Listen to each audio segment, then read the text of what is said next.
Bon, nous sommes donc partis. Eh bien, bonsoir à tous.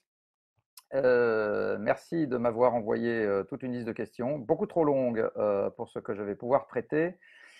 Et je vais avoir le privilège de les prendre exactement dans l'ordre dans lequel j'ai envie de les prendre. Voilà. Et alors, je vais donc commencer par une question. J'ai l'impression de me retrouver comme grosse tête là. Un gouvernement mondial serait-il plus efficace contre le réchauffement climatique? Alors, la bonne nouvelle, c'est que c'est tout à fait impossible d'avoir un gouvernement mondial parce qu'on n'en a pas pour le moment et on n'en aura pas d'ici à ce que le problème du climat soit à régler.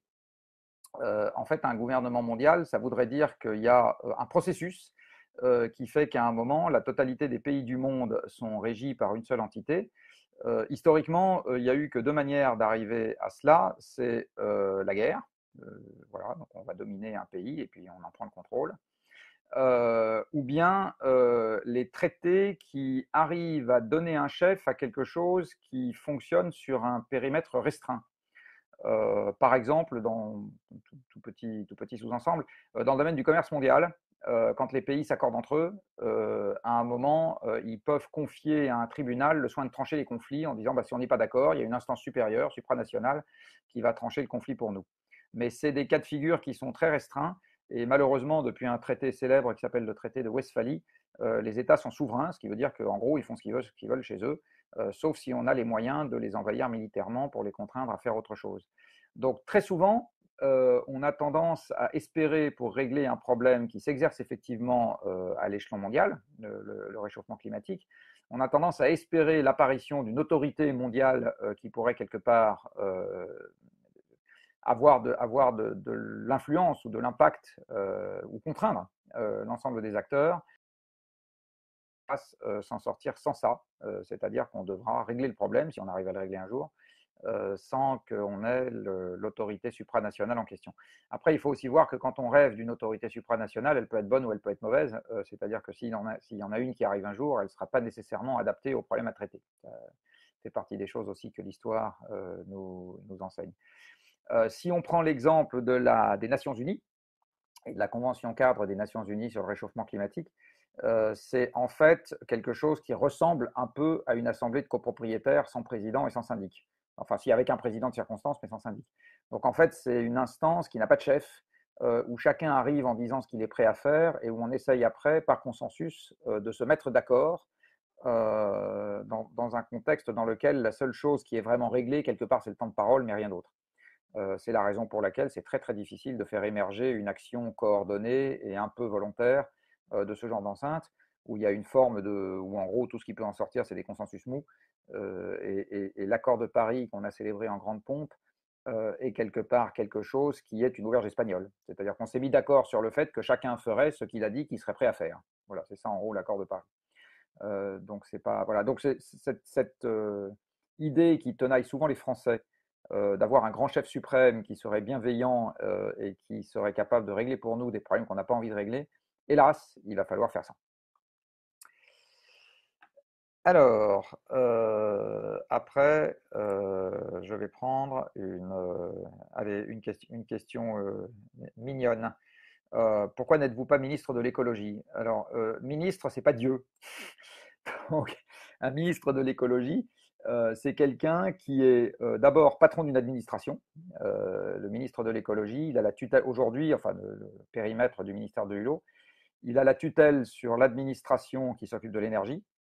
Il a la co-tutelle sur l'administration qui s'occupe de l'aménagement du territoire. Il a la co-tutelle sur l'administration qui s'occupe du logement. Donc un ministre, c'est quelqu'un qui est le patron d'une administration et qui, à ce titre, doit faire tourner une entreprise qui produit du texte. Parce qu'une administration, c'est ça qu'elle fait. Elle produit de la réglementation et elle l'applique. Donc c'est un métier qui demande un genre de beauté particulier. C'est très difficile en fait d'être bien en phase avec son administration et de bien comprendre ce qu'ils font. Parce que quand on arrive en général, on arrive parce qu'on a la confiance du chef, pas parce qu'on est spécialement compétent dans le domaine à traiter. On peut l'être, mais ce n'est pas une condition nécessaire. Et c'est un domaine dans lequel on doit nécessairement se coordonner avec d'autres ministres qui ont d'autres casquettes.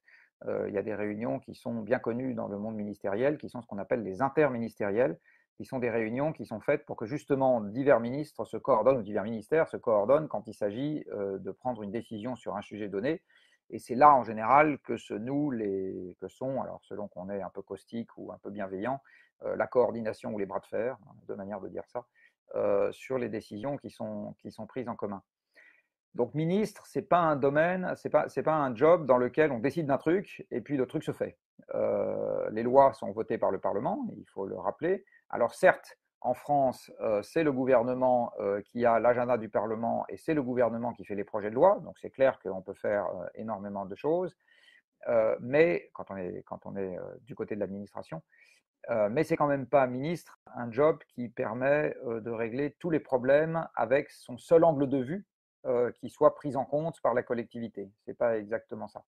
Voilà, donc ça c'était une réflexion un peu générale sur c'est quoi être ministre. Cela étant, être ministre, c'est aussi occuper l'espace que le président et le premier ministre ont décidé de laisser le ministre occuper.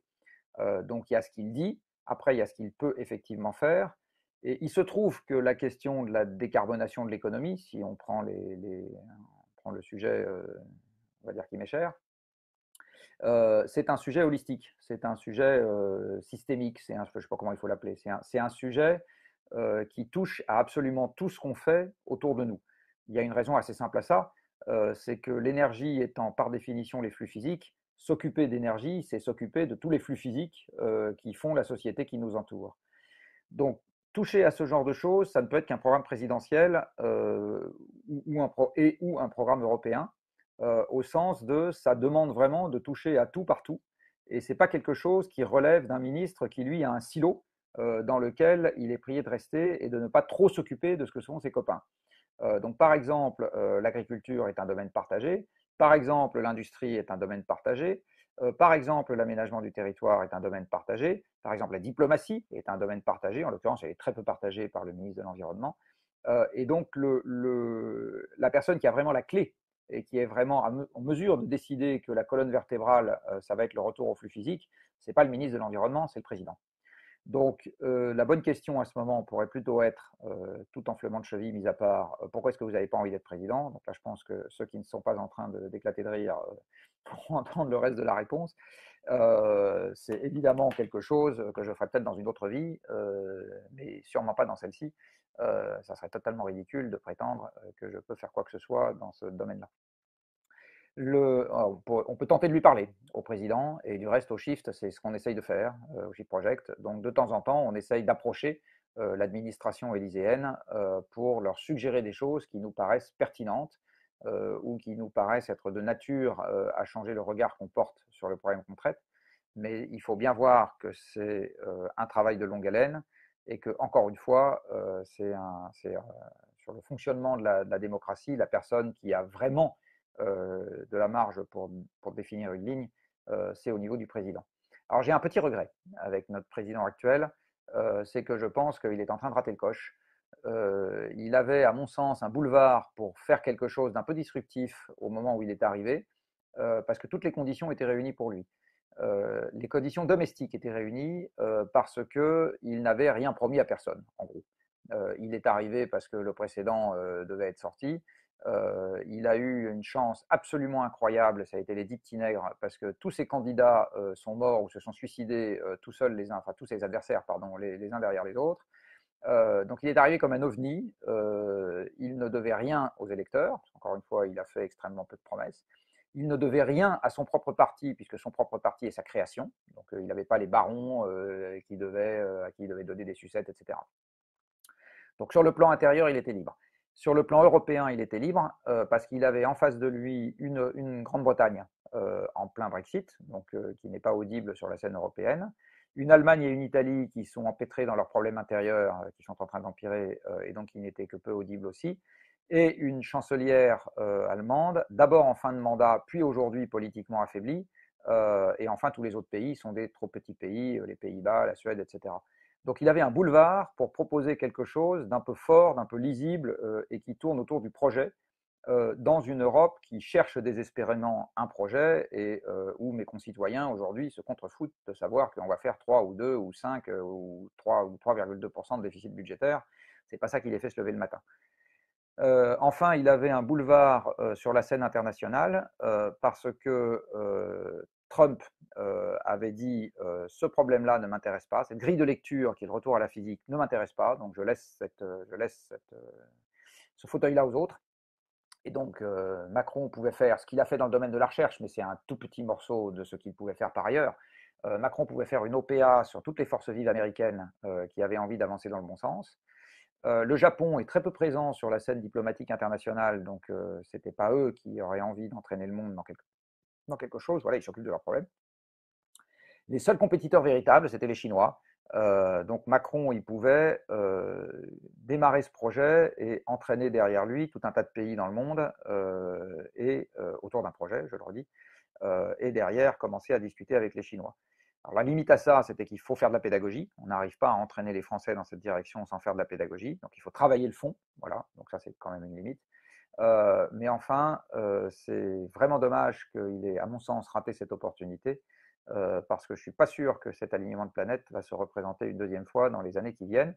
Et on a tendance à l'oublier parce que nos élections à nous, maintenant, elles ont 1 an et demi. Mais enfin, l'élection qui vient de se passer en Italie devrait opportunément nous le rappeler. Le basculement de la France vers un schéma beaucoup plus chahuté que celui qu'on a aujourd'hui n'est pas du tout à exclure aux prochaines législatives ou à celles d'après. On va déjà voir ce que vont donner les européennes.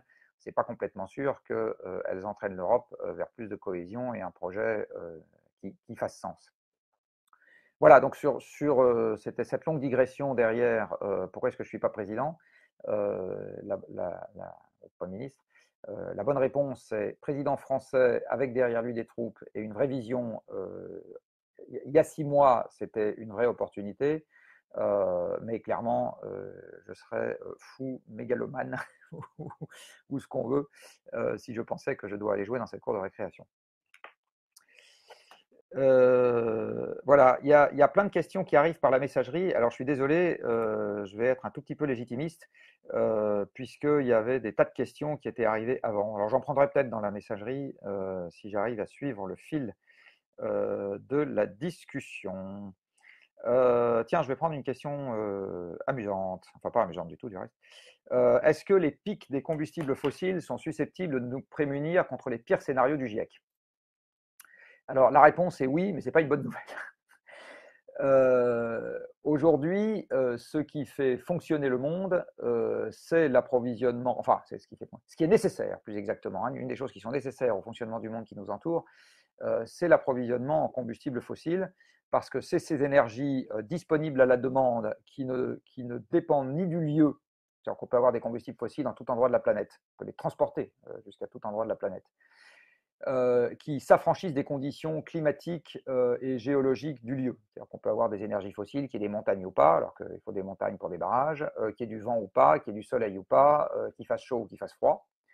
Donc ces combustibles fossiles qui ont permis de s'affranchir de toutes les conditions auxquelles nos ancêtres étaient soumis, elles ont, en gros, on navigue entre deux écueils. Le premier, c'est qu'on en est trop, et à ce moment, on a la vie douce pendant un certain temps. Ces combustibles fossiles, pendant un certain temps, soit dit en passant, permettent de résister au début du changement climatique, parce que le changement climatique, c'est quoi? C'est des forces physiques supplémentaires adverses qui viennent se mêler de la partie. C'est rajouter de l'énergie dans le système climatique, et donc ça veut dire qu'on a des forces adverses, une déstabilisation du système qui vient s'opposer à ce qu'on souhaiterait qu'il fasse. Mais face à de l'énergie, nous aussi, on peut mettre en œuvre de l'énergie. Donc, dans un premier temps, tant qu'on a plein d'énergie, on peut faire face à la déstabilisation climatique nous-mêmes en mettant en œuvre plus de moyens. Alors, quelques exemples. On a un fleuve qui est tenté de sortir plus souvent de son lit. Eh bien, avec des pelleteuses, on creuse un bassin de rétention à l'amont et le fleuve sort moins facilement de son lit, mais les pelleteuses ont besoin d'énergie fossile. Les maisons sont trop souvent inondées, qu'à cela ne tienne, on les monte toutes sur pilotis ou on les détruit, on en reconstruit d'autres. Ça suppose d'avoir plein d'énergie fossile. Ça ne pousse plus ici, mais ça continue à pousser là, c'est pas grave. On peut transporter la nourriture de là où ça ne pousse pas vers là où ça pousse, et on fait ça avec plein d'énergie fossile. L'océan commence à monter, c'est pas très grave, je mets des digues, du béton, des tractopelles, etc.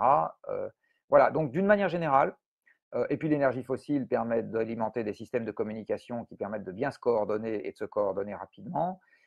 L'énergie fossile permet de faire tourner plus vite les industries pour reconstruire ce qui a été détruit. Donc aujourd'hui, dans le monde des industries fossiles, quand il y a un tremblement de terre à Kobe, ça détruit du PIB au moment où ça arrive, mais ça en recrée encore plus quand il faut tout reconstruire.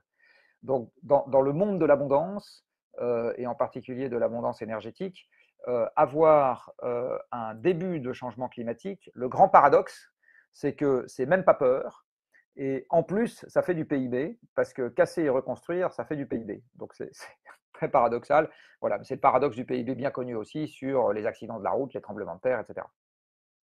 Là où la chose va commencer à devenir un peu plus sportive, c'est quand le changement climatique va continuer à s'amplifier, parce qu'il va continuer à s'amplifier pendant des milliers d'années, alors que l'énergie fossile va commencer à décroître.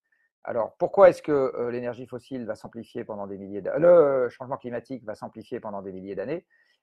Parce que le temps de résidence d'un surplus de CO2 dans l'atmosphère, donc quand on crée un surplus de CO2 dans l'atmosphère, son temps de résidence est de l'ordre du millier d'années. Donc en fait, il faut attendre, pour être précis, 10 000 ans pour que le surplus de CO2 qu'on crée aujourd'hui et qu'on a déjà créé finisse par s'épurer en quasi-totalité. Une fois qu'on voit ce genre de constante de temps, on comprend donc que le changement climatique est quelque chose qui ne peut qu'augmenter au cours des temps historiques. Pour les quelques siècles ou quelques milliers d'années qu'il reste aux hommes à vivre, parce que parti comme on est, c'est pas sûr que quelle que soit la raison, ça va durer beaucoup plus longtemps, on va avoir un climat qui va continuer à s'amplifier. Alors, quelques exemples. Aujourd'hui, on est raisonnablement sûr, alors quand je dis on, c'est la communauté scientifique compétente, que si on dépasse les 2 degrés, et on est évidemment parti pour les dépasser, nous allons mettre en route la déstabilisation de la calotte antarctique de l'Ouest. La calotte antarctique de l'Ouest, c'est cette partie de la calotte antarctique qui se trouve sous le Chili, qui pointe vers le Chili et la Terre de Feu. Et cette calotte glaciaire, elle est située sur un socle rocheux qui est pour partie sous-marin, pour partie en pente, et elle est stabilisée, cette calotte, par des grands arcs-boutants de glace flottante qui se situent sur les 2 mers qui séparent cette partie de l'Antarctique du reste du continent antarctique beaucoup plus massif.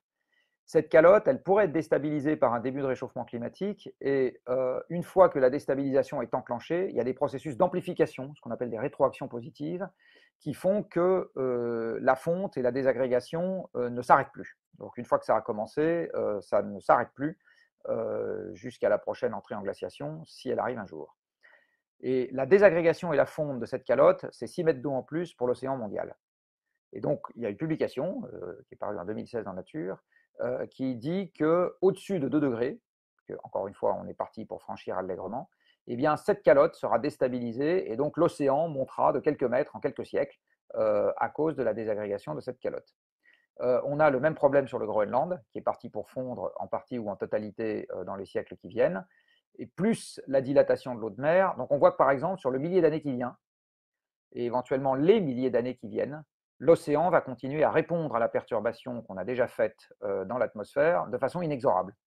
Voilà, donc les effets du changement climatique vont s'amplifier dans un certain nombre de domaines, quoi qu'on fasse à partir de maintenant. Et alors, pour en revenir à la question de départ, il est bien évident que plus l'approvisionnement énergétique fossile baisse vite parce qu'on a une contrainte de stock, et moins la perturbation à gérer sera ample, mais par contre, plus nous serons démunis en termes de moyens pour y faire face. Donc en gros, on est dans une équation où si le pic fossile arrive rapidement, on a des charges qui baissent, mais des produits qui baissent, et c'est difficile de savoir si c'est une meilleure affaire que si le pic arrivait un peu plus tard, avec des charges qui augmentent, mais des produits qui augmentent. Voilà, donc c'est très difficile, pour conclure, de répondre à cette question. Par contre, ce qui est certain, c'est qu'on peut en tirer l'option sans regret. L'option sans regret, c'est de consacrer ce qu'il nous reste d'énergie fossile extractible et utilisable aujourd'hui pour se mettre le plus vite possible en ordre de bataille pour être capable, un, de gérer un changement climatique qui va s'amplifier, et deux, pour être capable de s'affranchir le plus vite possible des combustibles fossiles en question.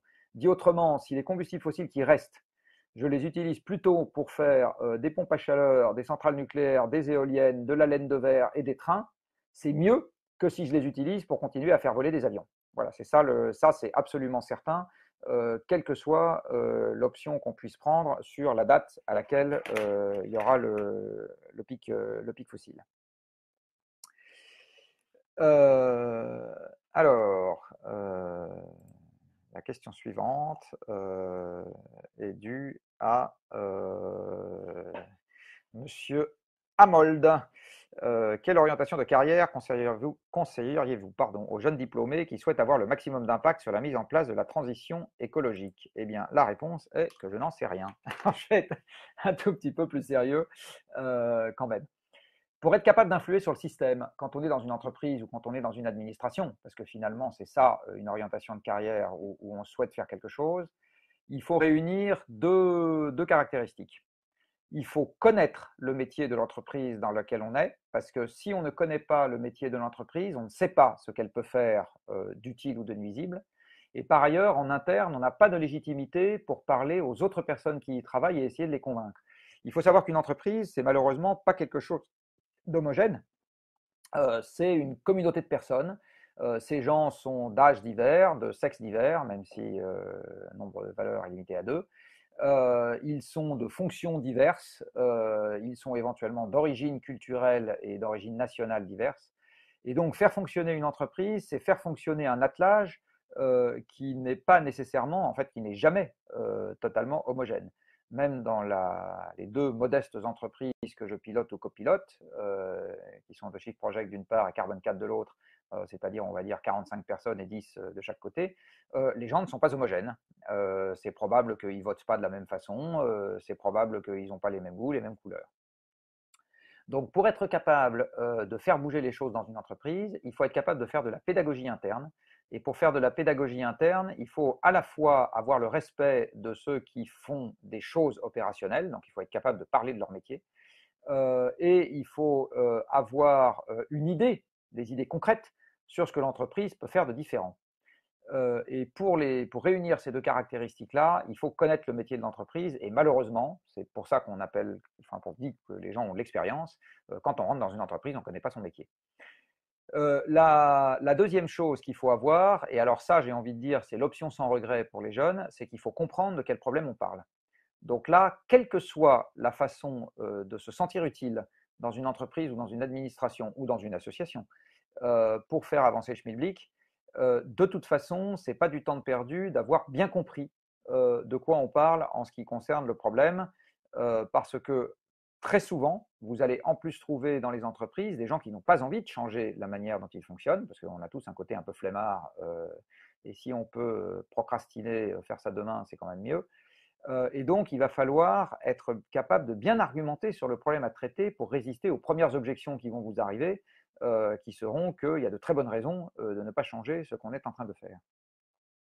Donc, l'option sans regret, quand on a envie de s'investir plus tard, entre guillemets, en général, c'est ça la caractéristique de la jeunesse. Remarquez, j'en connais une autre, c'est se croire invincible et éternel. Ça, c'est indépendant de l'âge. Mais si on prend la jeunesse comme étant vraiment l'âge de ses artères, eh bien, pour quelque part faire quelque chose d'utile, il faut de toute façon avoir bien compris le problème. Alors j'en profite pour faire un peu de pub. Bien comprendre le problème aujourd'hui dans l'enseignement secondaire ou supérieur, c'est très difficile parce que l'enseignement sur les sujets qu'on porte, à savoir l'énergie, le climat, reste des enseignements qui sont parcellaires, sinon croupions. Au Shift Project, on est en train en ce moment de faire un inventaire sur ce qui se passe dans l'enseignement supérieur. Donc, on a démarré un projet qui s'appelle ClimaSup. Et ce projet vise notamment à inventorier dans 36 établissements d'enseignement supérieur et qui sont, alors je suis désolé de dire ça, ça va peut-être hérisser quelques poils, qui sont représentatifs de ce qui forment les futures classes supérieures, ce qu'on a coutume d'appeler des dirigeants. On va regarder dans ces établissements qu'est-ce qu'on leur apprend ou qu'est-ce qu'on ne leur apprend pas aujourd'hui en matière d'énergie et de climat. Donc, on va faire un recensement. Parce que c'est évident que la première des choses sur laquelle on peut agir, c'est ce qu'on apprend aux jeunes qui devront demain, de gré ou de force, gérer une partie du problème. Une fois qu'on imagine qu'on est à peu près formé sur le problème, ce qui aujourd'hui se fait beaucoup par formation extra-professionnelle et un tout petit peu dans le cadre de l'enseignement ou de la formation continue. Une parenthèse, moi j'ai appris ce que je sais sur l'énergie et le climat essentiellement en dehors de mon métier, en dehors de tout système éducatif. C'est-à-dire qu'un jour j'ai décidé que j'avais un peu de temps et que j'allais lire le rapport du GIEC et je l'ai lu. J'ai passé beaucoup de temps en fait à l'époque où je construisais mon site internet à poser des tas de questions à droite et à gauche à des tas de gens qui, à l'époque aussi, avaient le temps de me répondre, ce qui aujourd'hui n'est pas toujours le cas. Et c'est exactement comme ça que j'ai appris. Il y a toujours pas, à ma connaissance aujourd'hui, d'enseignements un peu longs et un peu structurés qui correspondent à l'ensemble de ce que j'ai dû ingurgiter à l'époque. Voilà, c'est évident que il y a un vrai besoin. Mais donc, pour en revenir à ce que je disais, une fois qu'on sait quelque chose, donc les entreprises, il faut y rentrer et il faut apprendre leur métier. Alors, il y a une voie intermédiaire, et alors que personne ne se méprenne, ce n'est pas de la pub que je suis en train de faire pour mon entreprise, mais il y a une voie intermédiaire qui est le conseil. Le conseil est à Carbone 4, on recrute que des jeunes, par exemple. Alors, c'est des jeunes qui correspondent à la condition préalable que j'ai exposée tout à l'heure, c'est-à-dire que c'est des gens qui savent compter, donc essentiellement des ingénieurs, et c'est des gens qui, de préférence, connaissent déjà un peu le problème dont on parle. Donc, c'est des gens qui, par tropisme ou par goût, ont eu l'occasion de se former sur les sujets qu'on traite. Mais c'est une voie intermédiaire parce que dans ces domaines-là, on embauche beaucoup de jeunes. Le conseil est un domaine économique dans lequel on embauche pas mal de jeunes. Et à ce moment, ces jeunes-là, ils sont formés non pas au métier des entreprises pour lesquelles on travaille, mais ils sont formés à être capables de faire une partie du travail quand une entreprise nous pose une question, étant entendu que dans la boîte de conseil, il y a aussi d'autres personnes plus expérimentées qui, elles, connaissent le métier de l'entreprise qui nous pose la question et qui donc sont capables d'apporter le complément. Voilà, donc voilà, après je ne peux parler que de ce que je connais. L'engagement associatif, qui est également une voie pour des gens qui ont envie de sauver le monde, est en fait une voie qui aujourd'hui est numériquement assez peu nombreuse, c'est-à-dire que les associations embauchent peu parce que c'est des toutes petites entités. Je vais en prendre une que je connais très bien, qui est la Fondation pour la Nature et l'Homme, c'est 30 personnes. The Chic Project, c'est 6 salariés à temps plein. Le WWF doit être à 80 et je pense que c'est la plus grosse ONG environnementale française. Donc c'est des tout petits effectifs par rapport aux gens qui, ne serait-ce que dans le conseil, s'occupent de questions qui sont liées au climat et où là les effectifs en France doivent déjà se mesurer en quelques milliers, ou quelques centaines à minima. Donc, non, probablement quelques milliers si on rajoute les gens qui sont chez les clients et dans les collectivités locales. Voilà, donc c'est quand même des effectifs qui sont plus significatifs. Mais pour finir ce long paragraphe, c'est clair qu'il y a un côté très frustrant quand on veut s'engager, parce que pour faire bouger les lignes, il faut à la fois connaître le problème et il faut connaître le métier de l'entité qui vous emploie ou de l'entité pour laquelle vous travaillez. C'est également vrai dans le monde associatif où il faut connaître le fonctionnement des entités qu'on a en face de soi. Alors, il y a une question courte. Si l'effondrement est inévitable, ne serait-il pas souhaitable de le provoquer plus tôt? Non. Je ne sais pas s'il y a beaucoup de masochistes qui sont en train de regarder, mais enfin, alors, non, non, sauf que je vais prendre un tout petit parallèle. S'il est inévitable de faire sa déclaration d'impôt, il vaut mieux la faire dans les délais plutôt que pas dans les délais, parce qu'à ce moment-là, on finira par la faire de toute façon, contraint, j'ai envie de dire, et en plus, ça coûtera beaucoup plus cher. Donc, si il y a un vrai bénéfice à ce que la peine soit subie plus tôt, à ce moment, il vaut mieux que la peine arrive plus tôt. Du reste, tout le militantisme en faveur il faut s'occuper du problème avant que le problème ne s'occupe de nous, il relève de cette logique. C'est-à-dire, il relève du fait qu'il vaut mieux provoquer le problème, entre guillemets, plus tôt, à condition que le problème soit contenu si on le provoque plus tôt. Maintenant, si on parle d'effondrement, quelque part, ça veut dire que de toute façon, le truc se met à être hors de contrôle. Et à ce moment, si le truc se met à être hors de contrôle, j'imagine que personne n'est vraiment pressé que ça arrive le plus tôt possible. Enfin, en tout cas, moi, pas trop. Alors, on va revenir un tout petit peu sur les questions de pic de pétrole.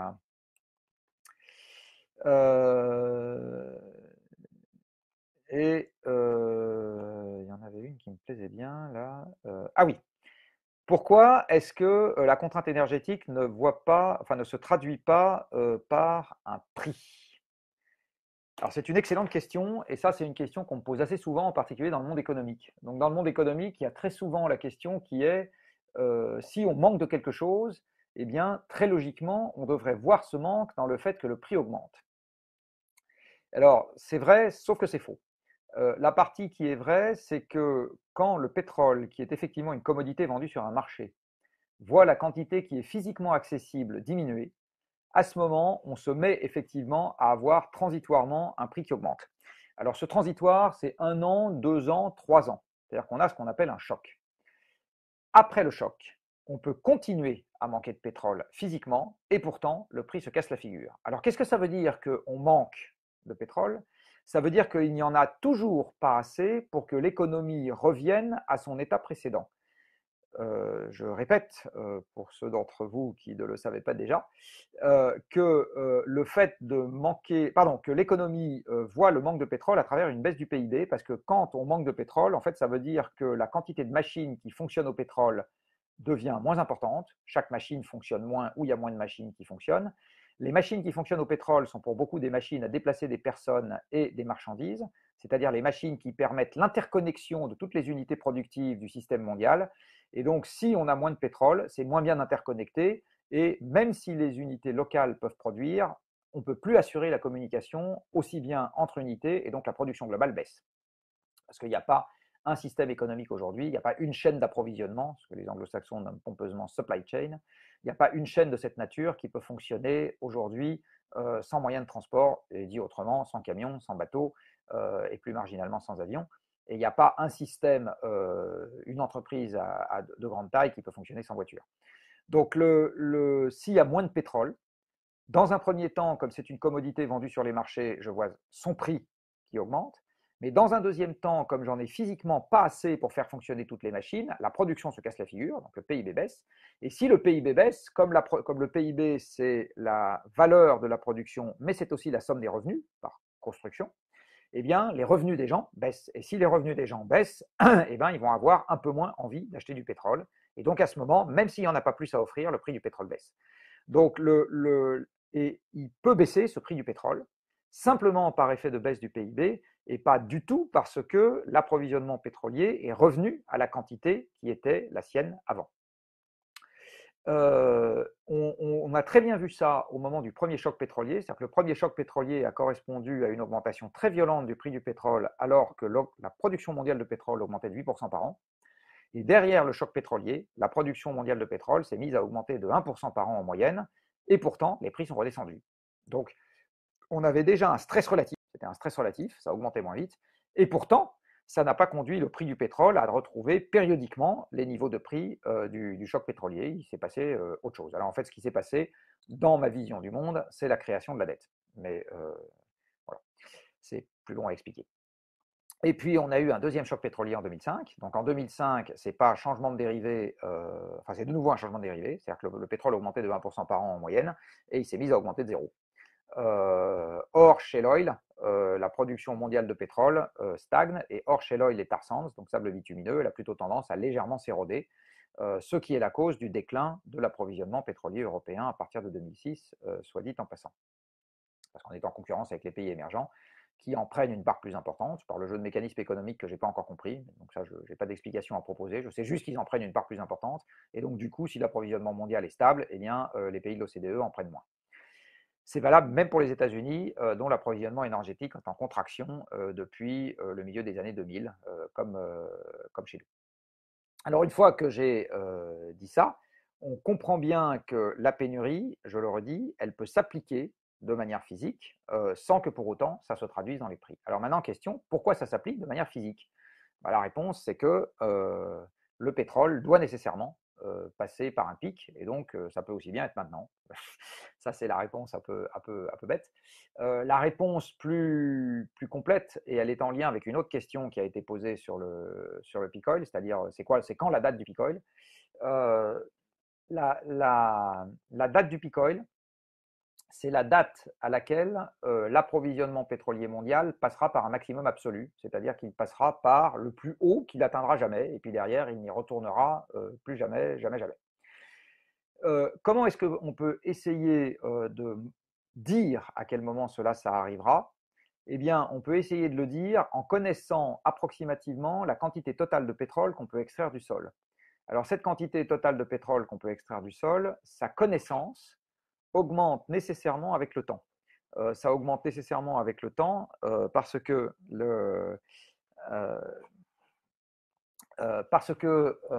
avec le temps, on a exploré, regardé, farfouillé dans de plus en plus d'endroits. Donc, la géologie est de mieux en mieux connue à la surface de la planète.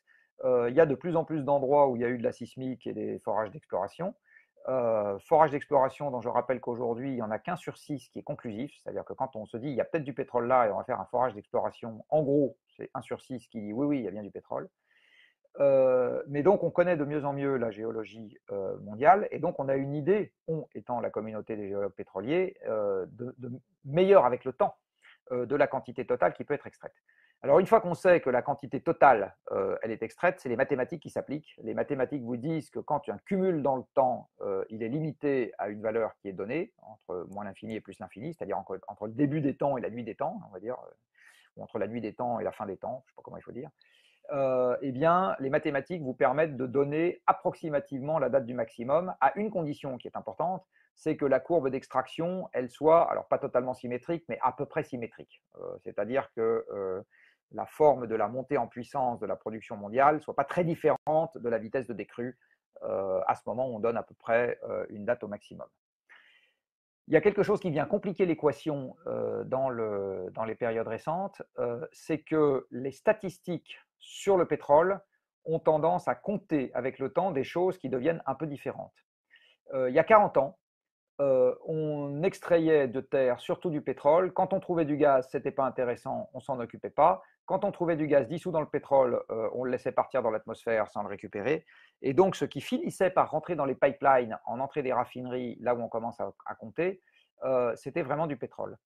Aujourd'hui, on extrait de plus en plus de gaz, et avec le gaz, on extrait des chaînes carbonées qui vont de C2, c'est-à-dire l'éthane, hein, C2H6, jusqu'à C8, l'octane, qui ne sont pas vraiment du pétrole, qui sont plus du gaz, puisque le gaz, c'est juste le méthane, CH4, et que selon les gens qui font les statistiques, et surtout selon le tuyau dans lequel ça rentre au moment où c'est extrait, on va compter comme étant du pétrole ou pas. Alors, il y a une catégorie qu'on compte toujours avec le pétrole, qu'on appelle les condensats. Les condensats, c'est ce qui sort avec le gaz, c'est C5 à C8. Ça condense en tête de puits, et ça, c'est directement envoyé avec le pétrole dans les raffineries. C'est compté comme du pétrole, et on peut raisonnablement dire que c'en est presque. Et puis, vous avez également ce qu'on appelle les liquides de gaz, C2, C3, C4, qui sont, donc, pour ceux qui connaissent, éthane, propane, butane, et qui, eux, condensent quand on met le gaz qu'on a extrait du gisement à très basse température. C'est à ce moment-là qu'ils condensent. C'est pour ça qu'on les appelle gas plant liquide. Il faut faire passer ça dans une usine. Et ceux-là, selon les gens qui font les statistiques, on les compte avec le pétrole ou on ne les compte pas avec le pétrole. BP, par exemple, British Petroleum, là, qui publie son fameux livre statistique BP Stat, compte ça avec du pétrole. L'agence internationale, l'Energy Information Agency, donc l'agence américaine d'information sur l'énergie, ne compte pas ça avec le pétrole, compte ça de manière séparée. Donc ça peut donner lieu, selon qu'on met ces NGL dans le pétrole ou pas dans le pétrole, ça déforme les statistiques et ça déforme un peu la date du pic, parce que la production de gaz continuera à croître après que la production de pétrole stricto sensu ait commencé à décroître. Alors, après ces longues digressions, la fourchette de date que j'ai vue passer sur le pic de production va de 2006 pour la production du pétrole conventionnel stricto sensu, c'est-à-dire sans tenir compte ni des liquides de gaz, ni des tar sands, donc des sables bitumineux, ni du shale oil, mais qui fait quand même 5 millions de barils jour aujourd'hui, hein, donc c'est quand même pas rien. Donc si on ne compte pas ces trois trucs-là, c'est 2006, disent d'aucuns. Et la date la plus lointaine que j'ai vue passer en provenance de milieux à peu près crédibles doit être aujourd'hui 2030. voilà, peut-être 2040. La majeure partie des gens s'accordent sur le fait que 2020-2030, normalement, on y est. Alors, dans les signes avant-coureurs, il y a le fait que vous avez un certain nombre de patrons de majors pétrolières récemment, mais c'est très difficile de savoir si c'est un signal caché envoyé à certains pays ou avec lesquels ils voudraient faire des affaires, au gouvernement pour éviter des impôts, enfin, à leurs actionnaires, à leurs actionnaires pour changer de stratégie. C'est très difficile de savoir à qui c'est vraiment destiné. Mais il y a un certain nombre de majors, de majors pétrolières, pardon, qui ont récemment dit qu'il risquait de commencer à y avoir un vrai problème à partir de 2020. Voilà. De toute façon, si j'en reviens au début de cette digression sur l'approvisionnement européen, en Europe, mon pronostic économique, donc, c'est que la contraction de l'approvisionnement pétrolier est partie, est en route. Donc on est passé par un maximum secondaire, le maximum premier était au moment des chocs pétroliers, de l'approvisionnement en pétrole en Europe. Et en 2006. Depuis, ça décline gentiment. Entre 2014 et 2017, c'est remonté à cause du boom du shale oil, mais qui est en train de se tasser. Donc là, le shale oil est en train de plafonner à quelque chose qui est à peu près stable. Et comme le reste de la production dans le monde s'est fait de gros projets où, avec le prix bas du pétrole, il y a eu peu d'investissements, un pronostic raisonnable qu'on peut faire, c'est que ça devrait arrêter de monter, voire commencer à baisser dans les années à venir. Et en tout cas, en Europe, ça va se remettre à baisser dans les années à venir. Ça, c'est peut-être l'année prochaine, peut-être cette année, je ne sais pas. Ça me paraît à peu près évident. Ce qui signifie qu'en Europe, les conditions qui ont prévalu à la crise de 2008 sont en train de se remettre en place à nouveau, c'est-à-dire un approvisionnement énergétique qui va se contracter, donc une production réelle qui va se contracter face à une dette qui est à des records historiques à nouveau. Voilà, donc la date du pic mondial pour nous autres Européens, elle va être précédée de toute façon par le retour dans les 2 ans qui viennent d'ennuis liés au shortage de l'approvisionnement. Et ça va faire monter, c'est un peu en lien avec la question précédente sur l'effondrement, ça va faire monter la détresse économique et donc le populisme. Et je ne suis pas sûr qu'on soit très pressé de voir des instabilités politiques majeures se développer en Europe, car à ce moment-là, la chose sur laquelle je suis raisonnablement prêt à parier beaucoup d'argent, c'est que les pouvoirs en place n'attribueront pas les problèmes à ce que je suis en train d'évoquer, mais attribueront les problèmes à tout un tas d'autres causes et à tout un tas d'autres boucs émissaires. Et donc, le remède apporté ne réglera pas le problème, voire le fera empirer.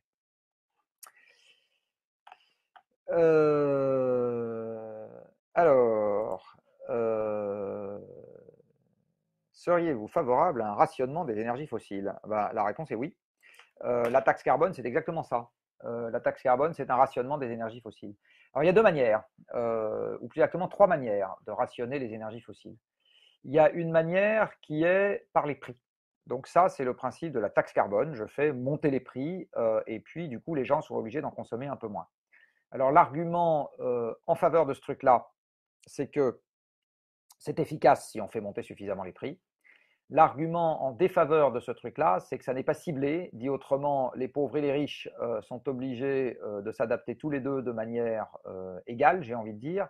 Et comme les riches ont plus de moyens, eh bien, ils s'y adaptent plus facilement. Donc les gens qui ne sont pas riches disent c'est pas juste parce que les riches, parce qu'ils sont riches, auront plus de facilité. Alors, je rappelle que les riches ont plus de facilité parce qu'ils sont riches, quels que soient les problèmes à régler. Donc ça, c'est pas propre au carbone. Mais à un moment, il va bien falloir contraindre la masse, c'est-à-dire aussi, entre guillemets, les pauvres, c'est-à-dire les modestes, enfin les classes moyennes. Il va bien falloir les contraindre aussi si ça doit concerner tout le monde. Alors après, on peut faire un rationnement égalitaire, mais qui n'est pas nécessairement plus malin. C'est-à-dire qu'on dit, chacun a le droit à, par exemple, 200 litres de pétrole dans l'année. Voilà. Le problème que ça ne règle pas, c'est qu'une partie du pétrole qu'on consomme est mutualisée. Par exemple, dans les centrales électriques, on consomme un peu de pétrole. Si je donne 200 litres de pétrole à chaque Français, comment est-ce que je gère celui des centrales électriques? Est-ce que chacun doit reverser un peu de pétrole pour avoir de l'électricité? Est-ce que je dis non, non, je mutualise? Donc en fait, ces 200 litres, il y en a une petite partie que je donne aux producteurs d'électricité au fioul, qui sont nécessaires pour réguler le réseau. et puis le reste du pétrole, je le donne aux Français de manière égalitaire. À ce moment, sur quelle base est-ce que je décide que je vais rationner les centrales à fioul ou pas? Enfin bon, bref. Donc le rationnement égalitaire, il n'est pas nécessairement très simple. Et alors, il y a un rationnement ciblé qui est également quelque chose qui peut faire beaucoup et qui, à mon avis, est une part essentielle aujourd'hui du règlement du problème, qui est la réglementation. Parce que la réglementation, finalement, c'est un rationnement. Alors, je vais donner un exemple. Si peut-être que les plus vieux qui sont en train de me regarder se souviennent de l'époque où en France, on avait un impôt sur la détention des voitures qui s'appelait la vignette. Donc cet impôt, c'était un impôt qui était payé chaque année par le propriétaire d'une voiture, et cet impôt était proportionnel à la puissance de la voiture, donc de fait à sa consommation. C'était ça, les chevaux fiscaux, ça servait à payer la vignette. Et puis le président de la COP 21, c'est-à-dire Laurent Fabius, a dit que ce n'était pas un bon impôt, donc il l'a supprimé, alors qu'à mon avis, c'était un excellent impôt. Donc imaginons qu'on remette cet impôt en service. À ce moment, ça dissuade les gens d'acheter des grosses voitures. Donc je suis quelqu'un de modeste, j'ai besoin absolument d'une voiture pour aller au travail, et bien très bien, on va m'interdire d'acheter une grosse voiture, c'est pas grave, j'ai toujours les moyens d'en acheter une petite avec la vignette qui est pas chère. Et puis je peux faire encore mieux que ça. Je peux remettre en place la vignette et dans le même temps, je peux mettre une prime à la casse extrêmement incitative sur le remplacement d'une voiture à 6 litres au 100 par une voiture à 2 litres au 100. À ce moment, qu'est-ce que j'ai fait? J'ai rationné, c'est-à-dire que j'ai interdit aux gens d'acheter des grosses voitures en mettant des vignettes qui sont prohibitives à partir d'un certain niveau de consommation. Donc je déprécie le prix des grosses voitures, donc je tape dans la poche des riches, ça c'est parfait. Je favorise l'accès aux toutes petites voitures pour les gens qui ont vraiment besoin d'avoir une voiture, mais par la réglementation, je les rationne sur le carburant puisque je suis sûr qu'ils vont m'acheter une petite voiture. Je suis sûr que je n'augmente pas le parc de voitures parce que c'est une prime à la casse. Donc je suis sûr qu'on m'envoie une voiture à la casse qui consommait 6 litres en échange d'une voiture qui consomme 1,5 litre.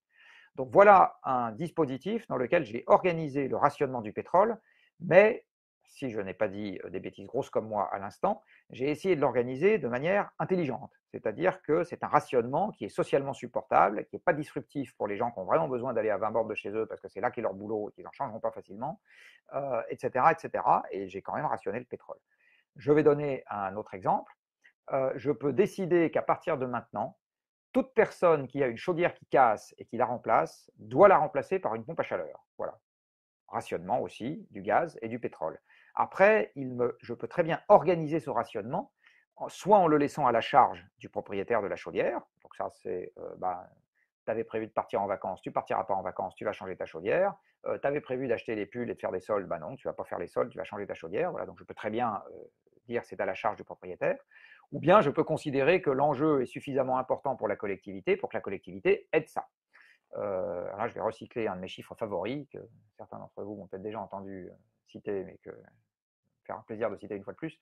La France, à fin 2017, a déjà engagé sur son programme éolien et solaire 121 milliards d'euros avant l'éolien offshore, auquel on peut rajouter 25 milliards d'euros au titre de l'éolien offshore. Donc ça fait quasiment 150 milliards d'euros. Eh bien, avec ces mêmes 150 milliards d'euros, que soit dit en passant, j'ai pris dans la poche des ménages, puisque tout ça est assis sur des taxes sur l'électricité, enfin est financé par des taxes sur l'électricité et maintenant des taxes sur les carburants. Donc ça vient des ménages. J'aurais très bien pu payer une pompe à chaleur à 15 millions de foyers, c'est-à-dire à peu près à la quasi-totalité, à la totalité des foyers français chauffés au fioul, ça c'est sûr, et aux 2/3, on va dire, des foyers français chauffés au gaz. Donc, alors pour revenir sur mon idée de rationnement, c'est juste pour dire que organiser un rationnement, c'est pas nécessairement organiser la souffrance. Voilà, ça peut être une bonne réglementation, c'est une façon d'organiser un rationnement et c'est une façon qui peut être parfaitement pertinente et légitime de le faire. Voilà, donc le mot en tant que tel fait peur parce que ça renvoie au ticket de pain de la dernière guerre. Le ticket de pain de la dernière guerre, c'était une façon d'organiser le rationnement, mais il y en a plein d'autres, et je le redis, la réglementation est en particulier une façon qui peut être intelligente si elle est bien pensée d'organiser le rationnement. Quelqu'un me dit la pompe à chaleur c'est hors de prix par rapport à une chaudière à condensation à gaz. Oui, absolument. Mais si la collectivité la paye pour le ménage, c'est plus hors de prix, c'est gratuit. Voilà. Donc c'est juste une affaire de la façon dont le système s'organise. Par ailleurs, aujourd'hui, c'est très cher parce que c'est vendu en toute petite série. Donc les installateurs font des marges conséquentes parce qu'ils s'auto-assurent quelque part. Ils veulent être sûrs de ne pas perdre leur chemise s'ils sont obligés de redire 25 fois parce qu'ils ont mal réglé le truc. On n'a pas de grande série sur la production industrielle, donc ça nous coûte cher. Et enfin, il y a une externalité majeure à partir du moment où on met en place des pompes à chaleur, c'est qu'on évite d'importer le pétrole qui sert au fioul et le gaz. Et donc ça, c'est toute économie d'importation et du PIB qu'on crée dans le pays. Donc il y a moyen de recirculer cet argent de façon intelligente. Donc macroéconomiquement, j'ai intérêt à remplacer toutes les chaudières au fioul et toutes les chaudières au gaz par des pompes à chaleur. Le pays y gagne. Il faut savoir que la Suède est totalement chauffée par des pompes à chaleur dans le diffus. Et je ne pense pas que les Suédois soient considérablement plus stupides que nous. Et par ailleurs, il fait plutôt plus froid qu'en France. Donc, oui, si on laisse le ménage tout prendre à sa charge, ça coûte plus cher. Maintenant, il faut bien voir qu'on ne change pas le monde sans changer le monde, comme aurait dit du jardin. Donc, si on veut changer le monde, il va bien falloir que chacun d'entre nous, on change quelque chose dans la façon dont on fonctionne. Et en particulier, s'il faut qu'on achète des pompes à chaleur, même plus chères, plutôt que les chaudières à gaz, on le fera. Enfin, si on veut régler le problème. Volontairement, avant l'effondrement, confère le début des interventions. Alors, j'ai parlé de tout ça, j'ai parlé de tout ça, j'ai parlé de tout ça. A-t-on d'autres sources que la NASA sur le taux de CO2 atmosphérique? Bah oui, il y a des sources françaises. La NASA n'est pas tout à fait contrainte de se taire aujourd'hui. On n'arrête quand même pas une administration comme ça.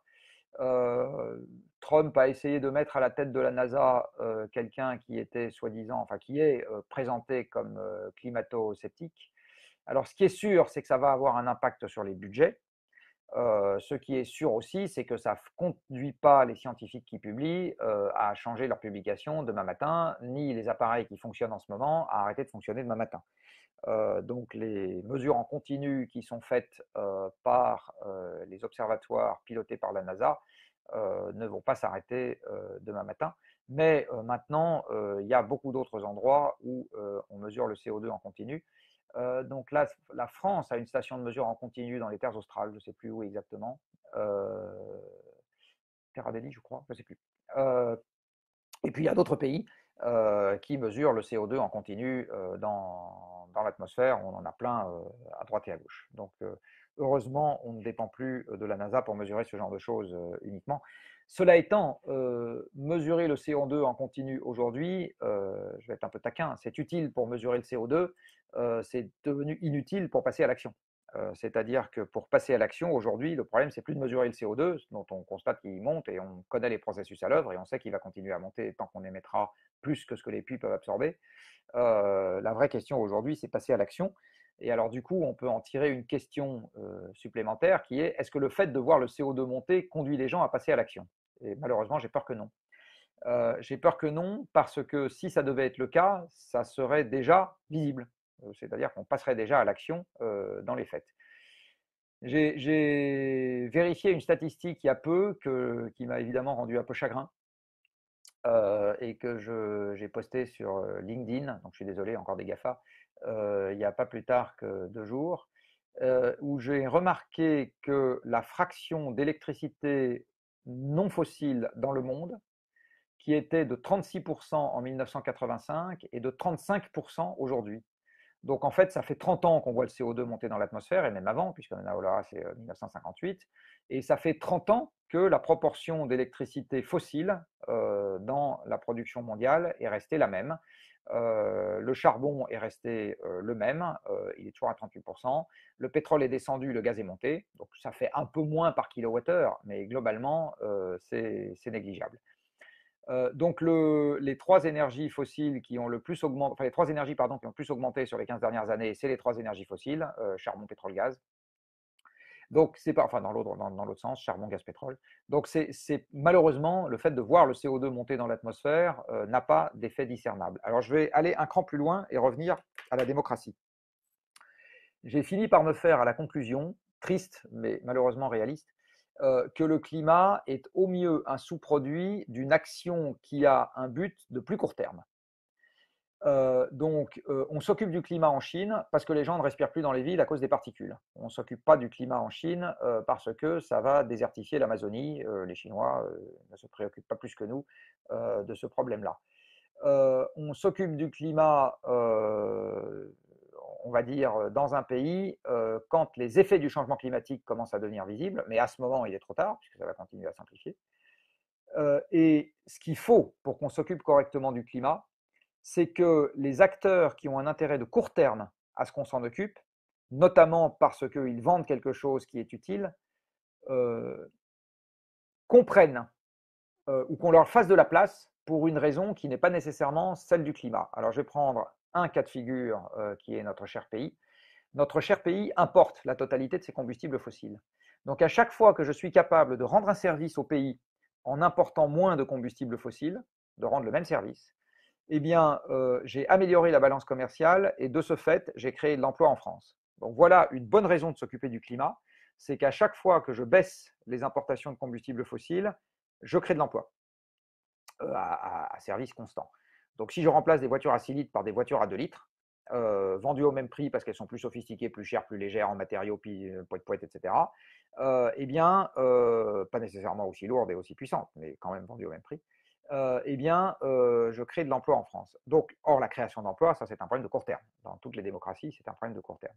Donc, je peux voir l'effet de court terme comme étant suffisant pour faire ce qui va par ailleurs être pertinent sur le long terme. Alors on pourrait me dire, mais c'est vrai de tous les trucs qui créent de l'emploi, certes, mais si on se soucie du climat, ce qu'il faut, c'est chercher par quelles mesures commencer qui ont un bénéfice de court terme et pas juste le fait que ce soit bon pour le climat.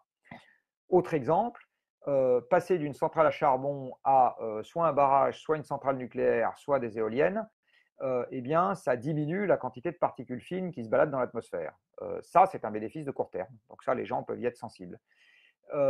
Si vous changez des voitures par des vélos en ville, un certain nombre de gens peuvent être sensibles au fait que c'est plus sympa de se balader à pied là où il n'y a pas les voitures et là où il n'y a que des vélos, etc., etc. Donc en fait, ce qu'il faut à chaque fois qu'on a envie de faire progresser la cause climatique, c'est de se pencher sur le bénéfice de court terme qui va avec ce qu'on cherche à défendre et chercher à attraire à soi les gens qui vont en bénéficier. Voilà, c'est comme ça que. Et dans le domaine des ENR, pour être un tout petit peu taquin, en fait, c'est dans l'autre sens que ça s'est passé. C'est-à-dire que quand on a commencé à dire il faut faire des ENR électriques, et soit dit en passant, c'était sous la pression des Allemands, et c'était surtout pour des raisons antinucléaires, c'était pas tellement pour des raisons climatiques à cette époque-là, à ce moment, un certain nombre de financiers se sont rendus compte que investir dans les énergies renouvelables où le tarif d'achat est garanti sur 20 ans et où les rendements sur capitaux investis sont très confortables, le solaire à ses débuts c'était 15%, et même encore aujourd'hui, le solaire et l'éolien, on se balade à 6%, quand les taux réels sont à zéro, c'est beau, c'est bien, pour des revenus garantis, eh bien, à ce moment-là, les gens qui ont investi dans ces ENR ont eu tendance à devenir des militants du climat par un processus très naturel chez l'homme, qui est que quand quelque chose est intéressant pour lui à court terme, il a tendance à dire du bien, des causes profondes qui permettent à ce truc-là de se maintenir. Voilà, donc je suis parti très loin de la NASA et du CO2, mais quand même, c'est pour dire que de voir le problème augmenter de façon abstraite avec une courbe, malheureusement, ça n'a pas d'impact direct sur l'action.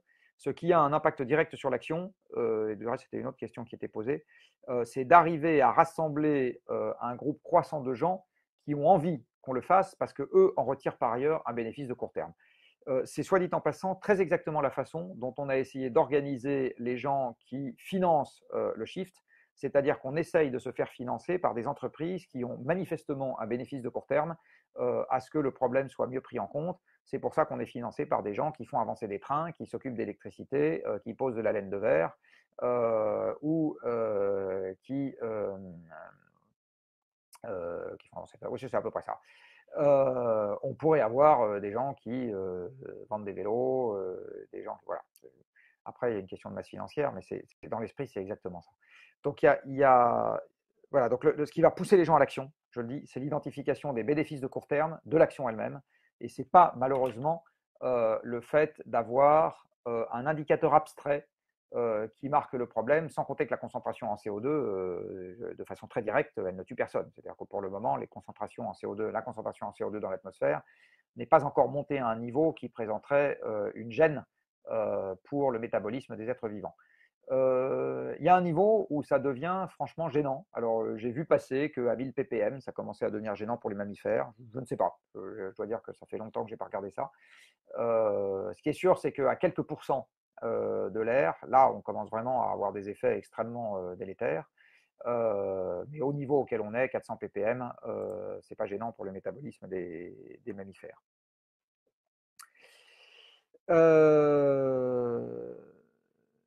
Alors, qu'est-ce que j'ai d'autre? Allez, je vais prendre des questions un peu qui arrivent. Est-ce que la transition énergétique est possible dans le cadre d'une guerre économique mondiale? La réponse est non. Donc ça, c'est un autre de mes grands credos, c'est que je ne pense pas qu'on va pouvoir régler le problème avec le libre-échangisme que nous avons aujourd'hui. Pourquoi? En gros, la mondialisation de l'économie a consisté, grâce au pétrole, qui rend le transport extrêmement peu cher. Le fait d'avoir le transport peu cher permet physiquement de mettre en compétition un grand nombre de zones dans le monde. Si demain matin, on supprimait les bateaux, les avions, les camions et accessoirement les voitures, mais surtout les trois premiers, je ne pourrais plus mettre en compétition un producteur de blé français et même un producteur de blé de la Loire avec un producteur de blé en Ukraine. Ça serait matériellement pas possible parce que je ne pourrais tout simplement pas livrer du blé ukrainien en France en quantité significative. Donc le consommateur français achèterait du blé français. Il n'y aurait pas de marché mondial du blé, physiquement, il n'existerait pas. Tout simplement parce que je ne serais pas capable de transporter les marchandises d'un endroit à un autre. Donc ce qui a fait la mondialisation, c'est le pétrole. C'est le fait d'être capable de mettre en compétition toutes les zones du monde les unes avec les autres. Alors une fois que cette compétition arrive, qu'est-ce qui se passe? Il se passe que toute personne qui a un prix de production inférieur, même en y rajoutant un coût de transport qui est devenu ridiculement bas, encore une fois, parce que c'est très facile de transporter en grande quantité, parce que nous avons du pétrole en grande quantité, peut se mettre en compétition avec quelqu'un qui était capable de produire à peu près la même chose ailleurs dans le monde, mais pour des coûts de production plus élevés. Et c'est comme ça qu'on se retrouve en France avec une compétition entre des poulets industriels français et des poulets industriels brésiliens. Quand vous y pensez, vous dites quand même, faire manger un poulet en France, on doit pouvoir y arriver. Je veux dire, il y a des endroits, des poulaillers où les mettre, il y a des grains à leur donner à manger, etc. On doit pouvoir faire du poulet en France, ça ne va pas être trop compliqué. Eh bien, oui, sauf que non. Comme le pétrole vaut rien, eh bien, si au Brésil, il y a quelqu'un qui dit tiens, je vais vendre mes poulets en France et mes poulets, je vais les vendre moins cher, eh bien, le jeu économique fait que pour avoir le poulet le moins cher possible dans le supermarché ou pour avoir le poulet le moins cher possible à la cantine de vos gamins, parce que si le prix de la cantine est trop élevé, les parents râlent, eh bien, on a recours à des fournisseurs pas nécessairement situés à côté de chez soi. Admettons maintenant que le producteur de poulet français il soit à peu près au même niveau de prix avec le producteur de poulet brésilien, et puis ils disent moi je vais m'occuper sérieusement des questions d'environnement. Donc je vais commencer par m'approvisionner en bio ou en agriculture raisonnée, etc., où il n'y a plus la course au rendement parce qu'on a arrêté de mettre tout un tas de trucs et de trop travailler le sol, etc. Donc j'accepte de diminuer la productivité de l'agriculture pour ça. Du coup, je vais payer mes aliments plus chers. Donc mon poulet va être plus cher. Puis je vais leur donner un peu d'espace parce qu'il est quand même sympa qu'ils puissent gambader. Donc je vais faire un encou plus grand, je vais acheter plus de grillage, machin, là, plus cher. Et puis je vais mes déjections de poulet, je ne vais pas les laisser comme ça, je vais les mettre dans un méthaniseur, faire un peu de gaz avec ça, et puis ça va me permettre de chauffer la ferme, je ne sais pas quoi, crac, plus cher. Et donc à l'arrivée, mon poulet qui a respecté l'environnement, entre guillemets, il se retrouve avec un prix de revient qui est plus élevé que le poulet qui n'a pas respecté l'environnement qui se trouve au Brésil. Je suis toujours dans le jeu du libre marché. Que croyez-vous qu'il arrivera? Eh bien, il arrivera que le poulet français ne se vend pas. Alors, il n'y a que deux manières de faire en sorte qu'il se vende à nouveau. La première, c'est de remettre un rationnement sur le poulet brésilien, donc je reviens à mon rationnement tout à l'heure, c'est-à-dire de faire une réglementation. Et donc, je dis, vous êtes obligé, si vous êtes dans la restauration collective, d'acheter un poulet qui a un peu respiré et qui a mangé au moins 20% de grains bio. Vous êtes obligé d'acheter un poulet qui a tel et tel type de caractéristiques. Donc, ça veut dire contrôle, ça veut dire du coup des coûts supplémentaires, parce qu'il faut la réglementation et les moyens de la faire respecter. Mais par contre, vous vous protégez d'une importation, donc vous avez supprimé le libre-échange. Vous avez en pratique pris une mesure protectionniste. Alors je ne dis pas qu'il ne faut pas être, enfin, et donc je pense qu'il faut être protectionniste. Il faut être intelligemment protectionniste. Alors là où je me sens très décontracté, c'est que tous les tenants du libre-échangisme historique sont en fait des gens qui ont une vision très asymétrique du libre-échangisme, c'est-à-dire qu'en gros, ils sont parfaitement pour les marchés ouverts quand il s'agit d'exporter, beaucoup moins pour les marchés ouverts quand il s'agit de venir se faire concurrencer sur leur marché domestique. Creusez bien le discours de tous les gens qui sont les chantres de la mondialisation, en général, c'est à ça que ça ressemble. Donc, pour en revenir à ma question qui est, est-ce qu'on va réussir, entre guillemets, à résoudre ces problèmes d'environnement dans un contexte de concurrence libre et non faussée? La réponse est non. Il faut absolument revenir à des forces de frottement mises aux échanges, et ces forces de frottement doivent être d'origine environnementale. Alors, quelques suggestions qu'on peut faire. La première, c'est de faire des réglementations. Le problème, c'est que c'est lourd et que ça se fait par catégorie de produits, parce que je fais une réglementation sur les poulets, puis j'en fais une sur les carottes, puis j'en fais une sur les bananes, puis j'en fais une sur le bœuf, puis j'en fais une sur les éboulons de 12, puis j'en fais une sur le marbre, puis j'en fais une sur les plants de tuyas, puis enfin bon bref, puis j'en fais une sur les tuyaux, et les tuyaux comme ceci et les tuyaux comme cela. Donc le problème de se protéger des importations par la réglementation, c'est que c'est très vite l'usine à gaz, donc c'est très très compliqué à faire. C'est une idée très intéressante, mais donc je ne dis pas qu'il ne faut pas la poursuivre, il faut le faire. Mais il faut commencer par des trucs qui ne sont pas trop compliqués. La manière de faire, c'est la fameuse taxe carbone aux frontières. Donc, c'est dire, ben voilà, je considère qu'une fourchette qui a été faite dans un pays où on taxe le carbone avec des aciéries, hein, et une fourchette qui a été faite avec de l'acier dans un pays où on ne taxe pas le carbone, pardon, ce n'est pas la même fourchette. L'OMC vous dit aujourd'hui, si, c'est la même fourchette. L'Organisation mondiale du commerce vous dit, c'est 2 fois la même fourchette, donc elles sont comparables sur le marché, donc il n'y a pas de raison de taxer à l'importation la deuxième fourchette. Et moi je dis, ben si, on devrait taxer à l'importation la fourchette qui a été produite dans un pays où le carbone vaut moins cher et où du coup le producteur est assujetti à des coûts de production moins chers parce qu'il ne doit pas payer son carbone le même prix. À nouveau, idée très intéressante. À nouveau, nomenclature douanière extrêmement compliquée à mettre en place parce que dans un monde où les produits qui s'échangent, il y en a, je ne sais pas quoi, 50 000, 100 000, 200 000, ça veut dire qu'il faut créer 200 000 catégories de produits. Et en plus, alors la fourchette, c'est un peu trop simple, mais si je prends une voiture, j'achète ma voiture venant de Corée. Les Coréens sont des affreux, ils sont passés de 2 à 16 tonnes de CO2 par personne en l'espace de quelques dizaines d'années, la plus grosse croissance de la pollution mondiale. Par personne ou à peu près, eh bien, la voiture, est-ce qu'elle a été faite avec de l'acier coréen? Ben, c'est pas sûr. Si elle a été faite avec de l'acier chinois, il faut que j'ai le même système en Corée pour inclure la taxe carbone aux frontières de la Chine vers la Corée. Puis le plastique, est-ce qu'il a été fait en Corée? C'est pas sûr, etc. Donc si je commence à prendre des objets composites, non seulement j'ai besoin de ma nomenclature douanière, mais si je veux être parfaitement juste, j'ai besoin de savoir si le produit assemblé qui vient d'un pays a lui-même été fait avec des composants qui viennent d'ailleurs et qui ont été ou pas assujettis à une taxe aux frontières. Donc l'idée, elle est intéressante dans son concept, difficile à mettre en œuvre de manière globale en pratique. Alors là, c'est pareil, ça ne veut pas dire qu'on ne peut pas faire. On peut en particulier commencer avec des produits purs.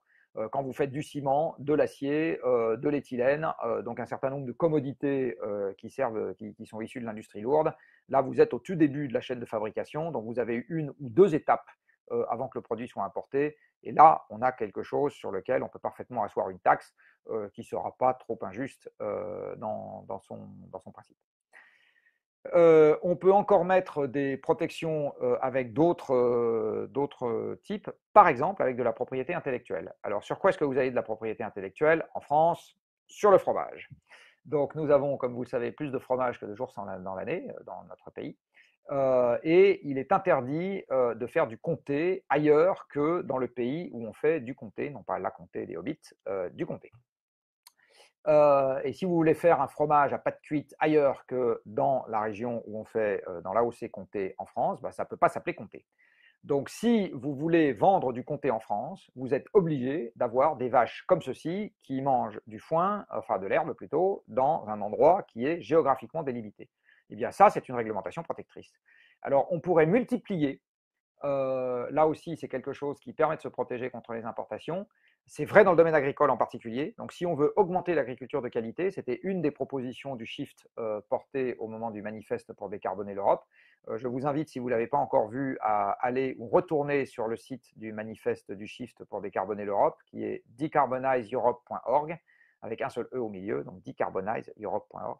Et vous verrez les propositions qu'on avait portées avant l'élection présidentielle. Il y en a une qui porte sur l'agriculture, Alors, elle est un tout petit peu édulcorée dans son principe, mais en gros, ce qu'il faut, c'est augmenter tout ce qui est appellation d'origine protégée, appellation d'origine contrôlée et label de qualité, de telle sorte que les conditions qu'on réunit protègent la personne qui va faire bien de la possibilité d'importer en provenance de zones où on ferait moins bien sur le plan environnemental des produits qui en apparence sembleraient équivalents. Voilà. Donc ça peut marcher pour l'agriculture, c'est un truc qui est historique, hein, les appellations d'origine contrôlée et protégées. Et on peut très bien développer ce système dans d'autres domaines, donc par exemple avoir de l'acier certifié machin, etc. Et inclure ça dans des réglementations. Voilà. Donc, et j'en reviens à ce que je disais tout à l'heure, je pense qu'aujourd'hui, malheureusement, on est trop avancé dans le problème. Hein, on a 32 ans pour diviser les émissions par 3 pour les 2 degrés. Alors, on n'atteindra pas les 2 degrés, mais enfin, il faut que demain matin, on commence à faire baisser les émissions mondiales. Il n'y a juste pas photo là-dessus.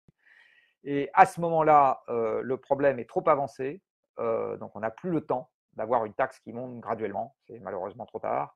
Maintenant, il faut y aller, mon sentiment, par la réglementation qui aura des effets beaucoup plus rapides que le système de signal prix. Et en ce qui concerne la protection des gens qui font bien contre la concurrence des gens qui font mal, il faut absolument mettre des mesures protectrices réglementaires. Voilà, donc ça pourra être une forme de protectionnisme ou pas, parce que si, pour revenir à l'exemple du début, mon producteur de poulet brésilien décide qu'il veut lui aussi donner plein d'espace à ses poulets, leur faire manger de la nourriture de bonne qualité, être contrôlé pour tout ça, etc., eh bien, il se mettra à ce moment en compétition avec le producteur français. Comme il devra rajouter le coût de transport, quelque part, ça laisse ses chances quand même un peu aux producteurs français. Voilà, donc, donc qu'est-ce qu'on peut faire libre concurrence et, règlement, et solution problème? Non. Et alors là, je vais finir par un petit couplet sur l'Europe, qui est emblématique de cet antagonisme. Dans l'article 3 du traité, alors je ne sais jamais si c'est le traité sur l'Union ou le traité régissant le fonctionnement de l'Union, parce que figurez-vous qu'on a 2 traités pour organiser l'Europe, mais c'est l'un des deux. L'article 3 dit que l'Europe, elle a pour objet une politique de croissance, c'est écrit, hein, et le fait d'organiser un marché intérieur. Alors, double objection, votre honneur. Pour moi, l'Europe, elle a pour but de faire la paix. C'est pour ça qu'elle a été faite. Les fondateurs de l'Europe ont dit plus jamais la boucherie de 39-45. Et les fondateurs de l'Europe ont dit, pour éviter la boucherie de 39-45, il faut se partager les ressources essentielles qui sont justement celles pour lesquelles on s'est tapé dessus. Parce que 1870, 1914, 1945, ça commence à faire beaucoup. Et en fait, la raison pour laquelle ça commence à faire beaucoup, c'est qu'on avait des ressources qui étaient importantes pour tout le monde, le charbon et l'acier, qui étaient partagées entre les Allemands et les Français, puis avec la veine qui se prolongeait chez les Anglais. Et ce qui a été au début de l'Europe, c'est je me partage les ressources énergétiques, la CECA, je me partage les ressources agricoles, la PAC, la politique agricole commune, et un deuxième partage de ressources énergétiques, Euratom. Et l'Europe, elle est venue de ça, elle est venue d'un souhait de vivre en harmonie en se partageant les ressources. Aujourd'hui, il faut y revenir. Donc l'énergie fossile qui entre en Europe redevient une ressource rare, le climat planétaire redevient une ressource rare, et préserver la paix, quand on voit les instabilités qui se développent à droite et à gauche, à mon avis, redevient un objectif sympathique. Eh bien, si l'Europe veut revenir à ses fondamentaux, elle devra, elle aussi, abandonner l'idée qu'il y a un seul grand marché intérieur dans lequel je mets en compétition le Roumain qui gagne 300 euros par mois, et le Français qui en gagne 1200, et l'Espagnol qui en gagne 800, et l'Allemand qui en gagne 2000. On ne peut pas organiser correctement le système de cette manière, et le Brexit est une réponse des Anglais au fait qu'à partir du moment où il n'y a plus de croissance, ils n'ont pas envie de voir débouler chez eux les Européens qui gagnaient 600 euros par mois parce qu'ils en gagnent 1200 au détriment des Anglais qui en gagnaient un peu plus. Donc on va nécessairement être obligé, si on veut que l'Europe reste quelque chose de stable, je ne suis pas persuadé qu'on en prenne le chemin, hein, mais on va nécessairement, si on veut que l'Europe reste quelque chose de stable, devoir là aussi créer des forces de frottement intérieures à l'Europe, parce que l'Europe est un agrégat aujourd'hui de pays qui ont des situations de départ différentes et dont la convergence dans la croissance n'est pas possible. Donc il va falloir qu'on organise le système d'une façon qui y corresponde. Donc cette idée intra-européenne de concurrence qui doit s'appliquer partout, elle est délétère dans tous les domaines, elle est même délétère chez nous. Par exemple, quand elle s'applique aux infrastructures de long terme, j'ai nommé l'électricité, j'ai nommé dans pas longtemps le train, si elle s'applique de manière sauvage, elle a pour effet de nous brouiller la vision de long terme. Si aujourd'hui on a tant de mal à accoucher d'une vision de long terme en ce qui concerne la production électrique, c'est entre autres, et c'est valable dans tous les pays, parce que le système a été désorganisé par la concurrence qui a raccourci les horizons de temps. Donc, donc je ne suis pas du tout contre la concurrence. À partir du moment où on est capable de réagir rapidement à un problème, c'est très bien d'être dans l'univers concurrentiel. Donc, par exemple, ma société, Carbone 4, est dans l'univers concurrentiel du conseil. Je serais très malheureux que le conseil devienne une activité de fonctionnaire. Voilà, je pense que ça ne marcherait pas bien. Donc, je suis très très content, moi, de rester dans l'univers concurrentiel, moyennant quoi j'ai des gros concurrents. Voilà, de temps en temps, je peux considérer qu'ils me font de l'ombre et c'est pas juste. Mais fondamentalement, je pense que dans ce domaine-là, c'est une bonne organisation que d'avoir de la concurrence. Par contre, de mettre de la concurrence dans l'électricité était une connerie sans nom, et de mettre trop de concurrence dans le ferroviaire, on peut en mettre un peu. Donc on peut faire des délégations de services publics sur la desserte des régions, ça va bien. De faire de l'open access sur le TGV, c'est une ânerie. Donc on peut en mettre un peu, mais d'en mettre trop aura des effets totalement contre-productifs. Donc ça raccourcit les horizons de temps. Au début, pendant 2 ans, le consommateur est ravi, et derrière, le truc se délite parce qu'on n'investit pas. Voilà, et on l'a constaté très bien en Bretagne, soit dit en passant. Voilà, donc la question de la liberté, pour en revenir à un propos plus fondamental, c'est très facile de préserver la liberté de chacun dans un univers en expansion. C'est la raison pour laquelle la démocratie est née dans le premier pays européen, enfin en tout cas c'est mon explication, dans le premier pays européen qui a connu une période longue de croissance, c'est-à-dire la Grande-Bretagne. Et ça s'est étendu et s'est apparu par ailleurs dans des pays qui ont connu des périodes de croissance importantes. Les États-Unis, le pays le plus richement doté en ressources naturelles au monde à l'époque où il a été colonisé, le plus favorable à l'expansion humaine, est celui où la démocratie est la plus forte ou faible, ça dépend de ce qu'on veut mettre derrière ce qualificatif. La plus forte, c'est-à-dire là où le pouvoir de la base est le plus fort, la plus faible, là où le pouvoir central est le plus faible. Donc la démocratie, elle est consubstantielle de la croissance pour moi, parce qu'il n'y a qu'en démocratie qu'on puisse augmenter en permanence les espaces de liberté de chacun, sans que ça gêne les autres. Pour qu'on augmente en permanence les espaces de liberté de chacun sans que ça gêne les autres, il faut que le système global soit en expansion. Si le système global est stable, il est impossible de donner plus à Pierre sans donner moins à Paul. Donc là, on est déjà dans un système dans lequel c'est difficile de promettre que la situation de tout le monde va s'améliorer. Or, la démocratie va avec des élections qui correspondent à cette promesse-là. Et dans un système en contraction, c'est encore plus difficile de faire ce genre de choses, puisque globalement, la situation, les degrés de liberté de chacun se réduisent. Donc la question, et c'est consubstantiel de ce que je venais de dire sur la question du commerce. Donc la question de la liberté de commercer, liberté d'entreprendre, liberté d'aller et venir comme bon vous semble, d'acheter ce que vous voulez, etc. Toutes ces libertés-là seront beaucoup plus délicates à gérer dans un univers qui sera stable ou en contraction, c'est absolument évident. Et c'est comme ce que je disais tout à l'heure sur le bon rationnement, la bonne manière de limiter les degrés de liberté, c'est de le faire délibérément, nous, avec un critère qu'on comprend.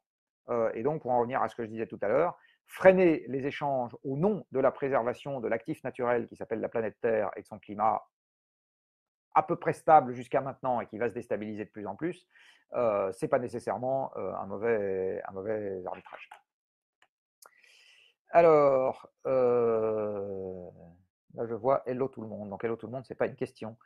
Voilà. Ah bon, c'est possible de faire ça le poulpe? Bon, ça je sais pas. Ça, j'ai répondu. Ploum ploum. Ah, une petite question sur le nucléaire quand même. Il y a plein de questions sur le nucléaire. On va poser une question sur le nucléaire. Quelle serait la durabilité de l'industrie nucléaire? La gestion des déchets? Tatati tatata. Est-ce qu'un effondrement pourrait arriver en France à cause de la faillite d'EDF? Ah, alors ça, c'est une bonne question. Eh ben, à mon avis, la réponse est oui. Alors, je vais être un peu plus précis que ça. L'électricité aujourd'hui est un système essentiel à court terme au fonctionnement du monde. Outre le fait que c'est essentiel au fait que vous voyez ma trogne ravie, un peu rouge je trouve sur mon écran, pour ceux d'entre vous qui sont en train de me regarder, sans électricité, demain matin, encore une fois, le monde s'effondre. Vous n'avez plus alors de machine à café, c'est un drame. Vous n'avez plus de frigo, vous n'avez plus d'eau au robinet, parce que c'est des pompes qui vous alimentent, sauf dans les quelques rares systèmes gravitaires qu'on a en France.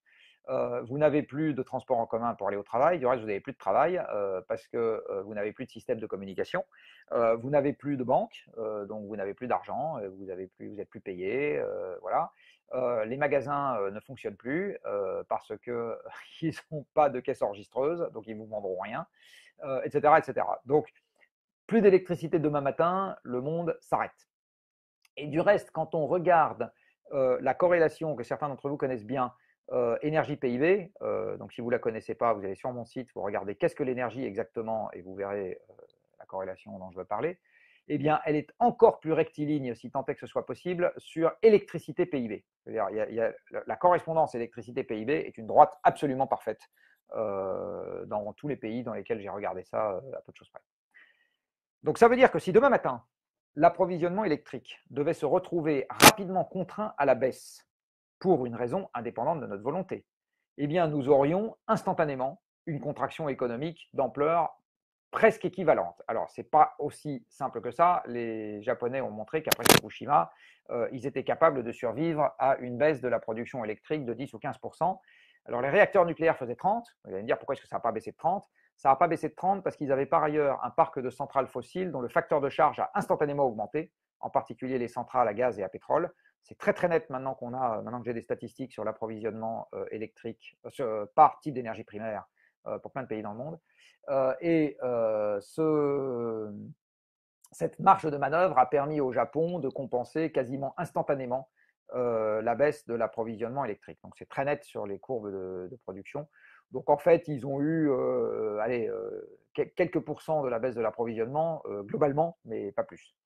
S'ils avaient vraiment eu 15 ou 20% d'approvisionnement électrique en moins, non remplaçable, là, je peux vous dire que l'économie japonaise aurait piqué du nez beaucoup plus violemment, enfin très violemment de manière générale. Donc l'électricité est un bien essentiel à court terme. Alors une fois que j'ai dit ça, essentiel à la stabilité de l'ensemble. Revenons à EDF et à son parc nucléaire.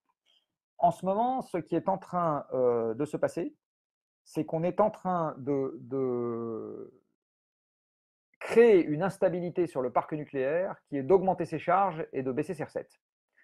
Alors, augmenter ses charges, c'est par exemple le grand carénage. C'est-à-dire qu'on dit, la centrale telle qu'elle était, elle ne nous va pas. Il faut rajouter des investissements sur les centrales existantes. Et du coup, au lieu que EDF dispose de centrales amorties, parce qu'au bout de 40 ans, les centrales sont amorties, vous allez m'en rajouter pour 50 milliards, qui seront peut-être 60, pour que tout ça puisse continuer à fonctionner. Donc, on rajoute des charges. De l'autre côté, on continue à développer des énergies renouvelables intermittentes. Alors, les énergies renouvelables intermittentes, à savoir le solaire et l'éolien, ont la caractéristique qui s'est très très bien observée en Allemagne de ne pas permettre de supprimer de la puissance pilotable. Dit autrement, ça permet d'éviter du combustible dans des centrales qui existent et qui doivent exister pour assurer le relais quand il n'y a pas de soleil ou pas de vent, mais ça ne permet pas de supprimer les centrales en question. L'Allemagne a fourni un très bel exemple. L'Allemagne avait 100 gigawatts de puissance pilotable, charbon, gaz, nucléaire, hydroélectricité, et j'ai mis biogaz aussi là-dedans, et charbon est limite, en 2002. Elle a toujours 100 gigawatts de puissance pilotable aujourd'hui, avec une consommation électrique qui globalement est restée la même. Quand on regarde les Espagnols ont augmenté l'installation de puissance pilotable en même temps qu'ils augmentaient l'installation d'éoliennes et de panneaux solaires. Donc, dans tous les pays dans lesquels on a fortement développé les modes intermittents, où on a dû conserver la puissance pilotable existante, où on a dû l'augmenter si la consommation d'électrique globale était en train d'augmenter. Donc, je reviens à la France. J'augmente l'éolien et le solaire. Du coup, ce que je vais faire, c'est que je ne vais pas supprimer des centrales nucléaires. Je ne peux pas, parce qu'aujourd'hui, le pacte social, c'est que la population n'accepte pas qu'un matin d'hiver à 7 heures, c'est-à-dire il n'y a pas de soleil, et un jour où il n'y aurait pas de vent en anticyclone, eh bien, ma machine à café ne fonctionne pas, le train pour m'amener au travail ne fonctionne pas, que je ne puisse pas faire fonctionner mon bureau, que je ne puisse pas tirer d'argent à un distributeur, que mon usine ne tourne pas, que mon magasin ne puisse pas accepter des clients et que les shops qui vendent du café ne puissent pas fonctionner. Aujourd'hui, la collectivité n'accepte pas l'idée qu'un jour sans soleil et sans vent, chacun reste chez soi, ou soit dit en passant, il ne peut rien faire non plus puisqu'il n'y a pas d'électricité. peut pas monter dans l'ascenseur au 20e étage de la tour. Pour ceux d'entre vous qui ont un appartement au 20e étage, pensez au moment où l'ascenseur pourra plus être utilisé. Je ne sais pas quand. Donc voilà, donc il y a un sujet qui est que le pacte aujourd'hui, c'est qu'on est obligé d'avoir de l'électricité à tout moment. Et parce qu'on est obligé d'avoir de l'électricité à tout moment, eh bien, on doit garder de la puissance pilotable. Donc j'augmente les éoliennes et les panneaux solaires, ce que la France est partie pour faire parce qu'on pense que c'est une bonne idée. Enfin, en tout cas, le pouvoir politique pense que c'est une bonne idée. Moi, je pense que c'est une bêtise qui ne sert à rien. Je pense que c'est une bonne idée. À ce moment, ça va non pas diminuer la puissance installée, mais ça va diminuer son facteur de charge. C'est-à-dire qu'elle tournera moins souvent ou de manière moins puissante. Une fois que vous avez des centrales dont la puissance est toujours la même, dont les coûts sont toujours les mêmes, parce qu'une centrale nucléaire, en gros, ça vaut ses coûts de maintenance et de maintien en état de fonctionnement qui sont grosso modo indépendants de sa production. Puis ça vaut son amortissement qui est indépendant de sa production. Ça vaut les travaux du grand carénage qui sont indépendants de la production, donc c'est totalement que des coûts fixes. Donc une fois que votre centrale, elle coûte ce qu'elle coûte, quel que soit ce qu'elle produise, ça ne dépend pas de sa production, un peu comme une route. Une route, la route qui est en bas de chez moi, elle coûte ce qu'elle coûte à construire. Ensuite, qu'il passe une voiture dans l'année ou 1000 voitures dans l'année, elle aura coûté la même chose. Là, pour la centrale, c'est pareil. Eh bien, une fois que la centrale qui a des coûts fixes, elle a des coûts de production, pardon, elle a des recettes, elle a un facteur de charge qui baisse. À ce moment, ces recettes, si le mégawattheure reste constant, baissent. Et donc, on se retrouve avec une centrale qui a des coûts qui augmentent et des recettes qui baissent. Et bien là, il suffit d'attendre et à un moment, il va se passer quelque chose de désagréable. Donc, est-ce que ce qu'on est en train de faire en ce moment pourrait un jour conduire à un début, alors d'effondrement, je ne sais pas, mais d'érosion économique? La réponse est assurément oui. Alors, après, plein de gens peuvent dire, c'est pas grave, puisque de toute façon, il faut contracter l'économie pour résoudre le problème climatique, bah, c'est une manière comme une autre de le faire. C'est un raisonnement qui peut se défendre. Dit autrement, si le gouvernement dit je suis en train d'augmenter l'éolien et le solaire parce que je veux contracter l'économie française pour lutter contre le climat, moi j'ai rien à dire, c'est un raisonnement qui me va assez bien. Par contre, s'ils disent on fait ça parce que ça permet de résoudre le problème climatique, là c'est une première escroquerie. S'ils disent on fait ça parce qu'il faut diversifier les sources pour rendre le système plus résilient, là c'est une erreur de jugement. C'est pas vrai malheureusement que ça va se passer comme ça. Voilà, donc, donc est-ce que ce qu'on est en train de faire pourrait provoquer une instabilité dans le système électrique en France? La réponse est parfaitement oui.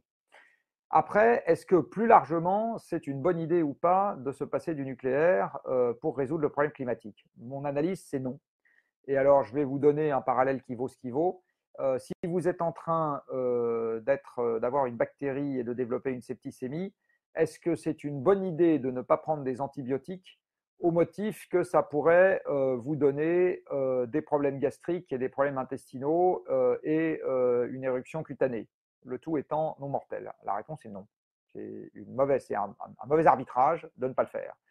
Eh bien, toute proportion gardée, de ne pas recourir au nucléaire pour régler le problème de climat, c'est un mauvais arbitrage. Alors, ça ne veut pas dire que si on recourt au nucléaire, il faut se dire, youpla boum, on peut se goberger autant qu'on veut, etc. Je suis aussi partisan, pour être très clair, de le faire pour amortir la décroissance, c'est-à-dire pour se donner plus de temps pour gérer la décrue du système. Il y a 2000 gigawatts de centrales, enfin 2200 maintenant gigawatts de centrales à charbon dans le monde. Moi, mon objectif, c'est de les supprimer le plus vite possible. Je ne suis pas dictateur, je renvoie donc à la première question de cet échange. Mais par contre, il est évident que plus on se passe du nucléaire et plus on va garder ce charbon longtemps, et donc plus le problème climatique va empirer, et donc plus on aura des déplacements de population à cause de problèmes agricoles, des guerres, des troubles géopolitiques, des disparitions d'écosystèmes, des feux de forêt un peu partout, des coraux qui meurent à cause de l'acidification, l'eau qui monte et qui finira par envahir les villes, etc. Tout ça arrivera plus vite si on dit qu'on n'en veut pas. Je pense que dans l'arbitrage des risques, ce n'est pas nécessairement la meilleure manière de voir les choses. Alors après, pourquoi est-ce que ce n'est pas ça qu'on est en train de faire? Je vais finir là-dessus. Tout simplement parce que ça renvoie à la décision en monde démocratique. La décision en monde démocratique n'est pas une décision qui se base sur les faits, c'est une décision qui se base sur l'arbitrage des forces de pression.